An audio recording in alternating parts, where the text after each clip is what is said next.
What's up, legends? My name's John. I've been surfing about 25 years. I don't work in the surfboard industry. I just love riding rad boards and now collecting boards.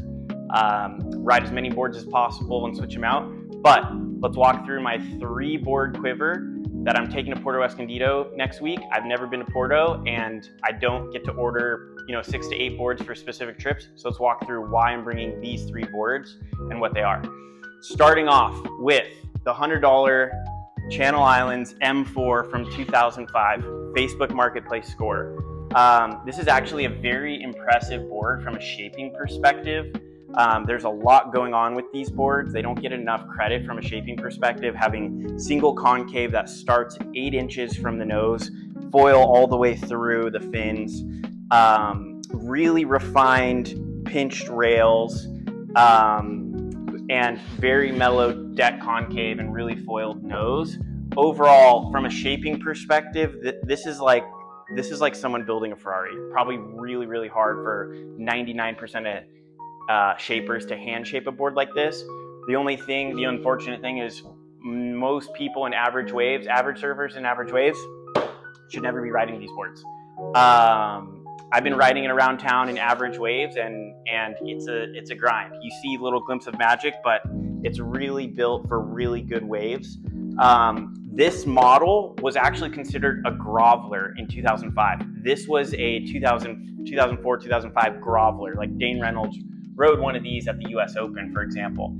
Now, if you take Channel Islands, top of the line CI Pro 2, and look at those dims and those volumes, their most high performance shortboard is wider and has more volume than this board, which was considered a groveler. So that goes to show you how chipper and thinned out those boards were back in that day. Super fun experiment. Will be really good for Porto and maybe some of the points even. The other benefit of bringing a board like this to a trip is, look, if you blow it on your second wave and you snap it in half, or have to ditch your board and snap it in half, like, you're not too bummed, right? You're going home with one less board, you throw it away, recycle it. You're going home with one less board, not too worried.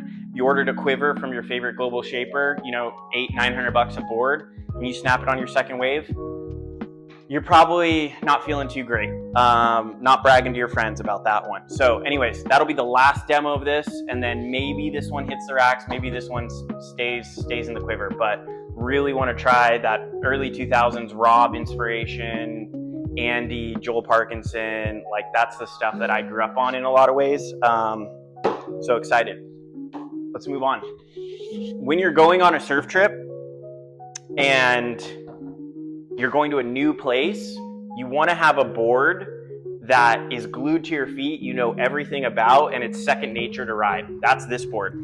I got this board in 2017. I dreamed it up with Michael Arenal. This was shaped as a step-up for when I was living in Northern California, surfing Ocean Beach, getting to big open ocean waves, a lot going on, a lot of paddling. That's exactly what this board's built for, and super fun. Lately, this summer, I've been riding it around town as a twin fin, and it has the perfect amount of release. It also has so much drive that you can make it through sections and kind of closed out beach break stuff.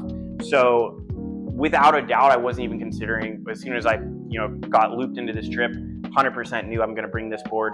I can get absolutely barreled on this board. You can keep sneaking up the board in a barrel to sneak out the doggy door, so you can ride the board really far up, which is beneficial.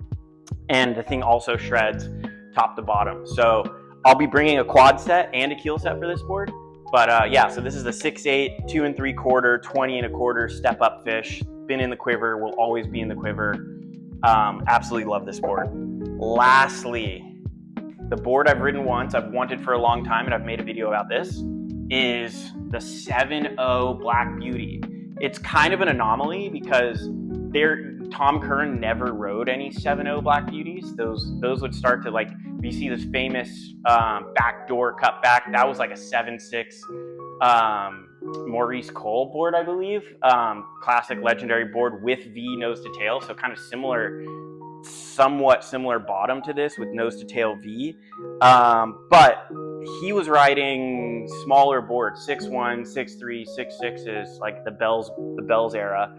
not 7.0. So when they scale this board up to 7.0, the flat deck has made the rail of the board really full. So a little hesitation there. It's nice that the edge runs through to kind of counterbalance that, but a really full board.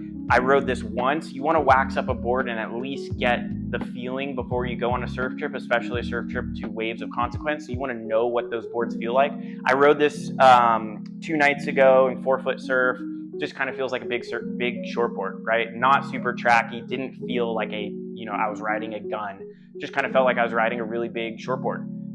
So in one hand, it's pretty easy, gives you a ton of confidence. You can probably throw it around. It will be really fun surfing top to bottom if we surf the point breaks, and it gets maxed out at the beach break. But overall, actually really like this board. Love the way it feels. It kind of aligns with a lot of the fishes and boards that I've grown up riding. Because of the V, it's such a unique take that most people who've ridden concave boards, don't really enjoy that first feling and how I flick it around. But I really like this board, so I'm looking forward to ride this, getting some big waves.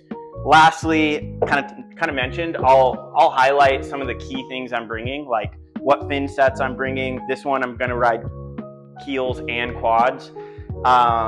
Couple different leashes. You always want to have some backup leashes. It's going to get big. Leashes are going to get stretched out. You're probably going to snap leashes. You don't want to fly down somewhere, break a leash, and then you be out of commission. And then what I'm wearing while I'm in the water. Anyways, excited. Porto should be fun.